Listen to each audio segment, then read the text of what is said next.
ପୁରୁଣା ସମୟର କଥା। ଜଣେ ରାଜା ଥିଲେ। ସେ ଖୁବ୍ ବୁଦ୍ଧିମାନ ଥିଲେ ଏବଂ ପ୍ରତ୍ୟେକ ନୂଆ କଥା ଜାଣିବା ପାଇଁ ସର୍ବଦା ଇଚ୍ଛୁକ ରହୁଥିଲେ। ତାଙ୍କ ପ୍ରାସାଦର ଅଗଣାରେ ଗୋଟିଏ ଗଛଟିଏ ଥାଏ।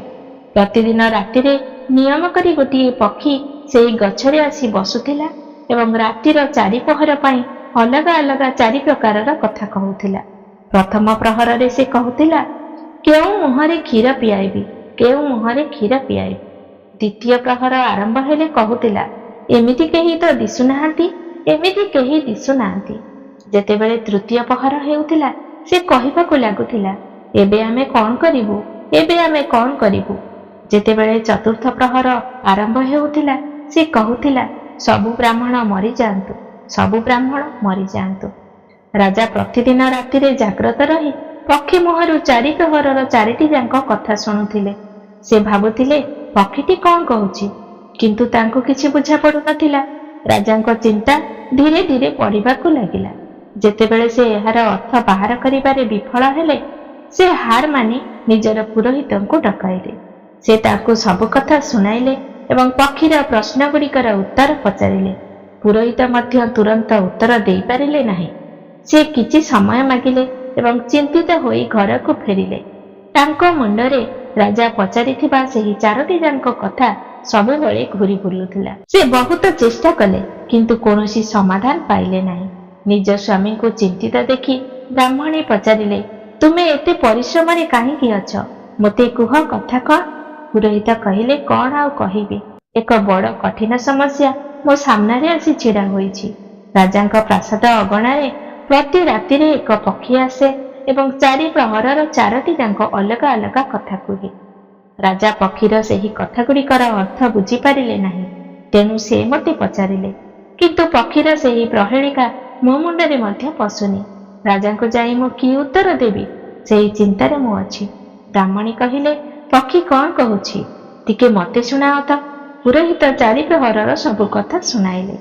ଶୁଣିସାରି ବ୍ରାହ୍ମଣୀ କହିଲେ, ବା, ଏଇଟା କି କଠିନ କଥା, ଏହାର ଉତ୍ତର ତ ମୁଁ ଦେଇପାରିବି, ଚିନ୍ତା କରନି। ଯାଅ ରାଜାଙ୍କୁ କହିଦିଅ ଯେ ପକ୍ଷୀର କଥାର ଅର୍ଥ ମୁଁ କହିବି। ପୁରୋହିତ ରାଜଭବନକୁ ଯାଇ କହିଲେ, ମହାରାଜ, ଆପଣ ପକ୍ଷୀର ଯେଉଁ ପ୍ରଶ୍ନର ଉତ୍ତର ଜାଣିବାକୁ ଚାହୁଁଛନ୍ତି ତାହା ମୋ ସ୍ତ୍ରୀ କହିପାରିବେ। ପୁରୋହିତଙ୍କ କଥା ଶୁଣି ରାଜା ତାଙ୍କ ସ୍ତ୍ରୀଙ୍କୁ ଆଣିବା ପାଇଁ ପାଲିଙ୍କି ପଠାଇଲେ। ବ୍ରାହ୍ମଣୀ ଆସିଲେ। ରାଜାରାଣୀ ତାଙ୍କୁ ଆଦରର ସହ ବସାଇଲେ। ରାତି ହେଲା। ପ୍ରଥମ ପ୍ରହରରେ ପକ୍ଷୀ ବୋଲିଲା, କେଉଁ ମୁହଁରେ କ୍ଷୀର ପିଆଇବି, କେଉଁ ମୁହଁରେ କ୍ଷୀର ପିଆଇବି। ରାଜା କହିଲେ, ପଣ୍ଡିତରାଣୀ, ଶୁଣୁଛ ତ ପକ୍ଷୀ କ'ଣ କହୁଛି? ସେ କହିଲେ, ହଁ ମହାରାଜ, ମୁଁ ଶୁଣୁଛି। ସେ ଅଧା କଥା କହୁଛି।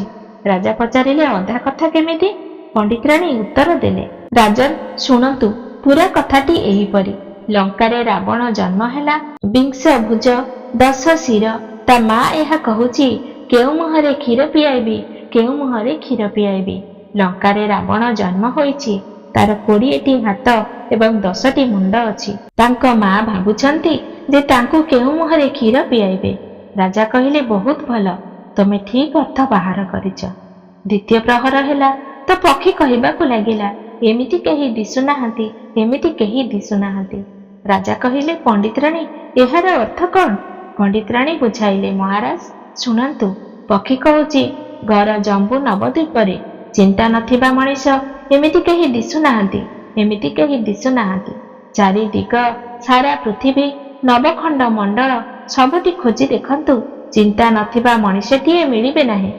ମଣିଷକୁ କିଛି ନା କିଛି ଚିନ୍ତା ସବୁବେଳେ ଲାଗି ରହିଥାଏ। କୁହନ୍ତୁ ମହାରାଜ, ଏହା ସତ କି ନୁହେଁ? ରାଜା କହିଲେ, ତମେ ଠିକ୍ କହୁଛ। ତୃତୀୟ ପ୍ରହର ହେଲାରୁ ପକ୍ଷୀ ସେହିପରି ତା କଥା ଦୋହରାଇଲା। ଏବେ ଆମେ କ'ଣ କରିବୁ, ଏବେ ଆମେ କ'ଣ କରିବୁ? ବ୍ରାହ୍ମଣୀ ରାଜାଙ୍କୁ କହିଲେ, ମହାରାଜ, ଏହାର ମର୍ମ ମଧ୍ୟ ମୁଁ ଆପଣଙ୍କୁ କହିଦେଉଛି। ଶୁଣନ୍ତୁ, 5 ବର୍ଷର କନ୍ୟାକୁ 60 ବର୍ଷରେ ଦେଲ, ବାହା ବସିଛି କର୍ମକୁ ଆଦରି। ଏବେ ଆମେ କ'ଣ କରିବୁ, ଏବେ ଆମେ କ'ଣ କରିବୁ? 5 ବର୍ଷର କନ୍ୟାକୁ ଯଦି 60 ବର୍ଷର ବୁଢ଼ା ସହିତ ବିବାହ କରି ଦିଆଯାଏ, ତେବେ ସେ ବିଚାରୀ ନିଜ ଭାଗ୍ୟକୁ ନିନ୍ଦି ଏହା ହିଁ କହିବ, ଏବେ ଆମେ କ'ଣ କରିବୁ? ଠିକ୍ ନା ମହାରାଜ? ରାଜା କହିଲେ, ପଣ୍ଡିତରାଣୀ, ତୁମର ଏହି କଥା ମଧ୍ୟ ଯଥାର୍ଥ। ଚତୁର୍ଥ ପ୍ରହର ହେବାରୁ ପକ୍ଷୀ ପୁଣି ଥଣ୍ଡ ଖୋଲିଲା, ସବୁ ବ୍ରାହ୍ମଣ ମରିଯାଆନ୍ତୁ, ସବୁ ବ୍ରାହ୍ମଣ ମରିଯାଆନ୍ତୁ। ତେବେ ରାଜା ବ୍ରାହ୍ମଣୀକୁ କହିଲେ, ଶୁଣ ପଣ୍ଡିତରାଣୀ, ପକ୍ଷୀ ଯାହା କହୁଛି ତାହା କ'ଣ ଉଚିତ? ବ୍ରାହ୍ମଣୀ ହସିଲେ ଏବଂ କହିବାକୁ ଲାଗିଲେ, ମହାରାଜ, ମୁଁ ଆଗରୁ କହିଛି ଯେ ପକ୍ଷୀ ଅଧା କଥା କହୁଛି। ସେ ତ ସେମିତିଆ ସବୁ ବ୍ରାହ୍ମଣଙ୍କ ମୃତ୍ୟୁ କଥା କହୁଛି।